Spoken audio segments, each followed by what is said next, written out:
এই দুনিয়াতে প্রতিটা মানুষের জীবন তাদের মাথাতে আঁকা লাল দাগের উপরে নির্ভর করে। কারণ এই দুনিয়াতে যেই মানুষের মাথায় শুধুমাত্র একটি দাগ থাকে সে সব থেকে ধনী হয়, আর যেই মানুষের মাথায় তিনটি দাগ থাকে সে সব থেকে গরিব হয়। এই বাচ্চাটা তিনটি দাগ নিয়ে জন্মগ্রহণ করেছিল।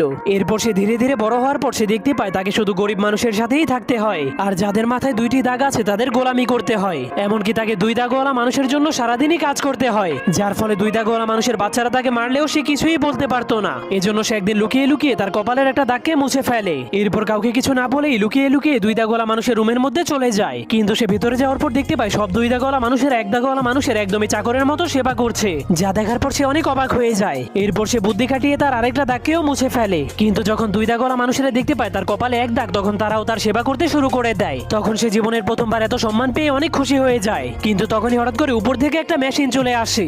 এরপর সকল এক দাগওয়ালা মানুষদেরকে টেনে টেনে উপরে নিয়ে যায়। এরপর সেই মেশিন তাদের মাংসগুলোকে কেটে কেটে তিন দাগওয়ালা মানুষদেরকে খাওয়ার জন্য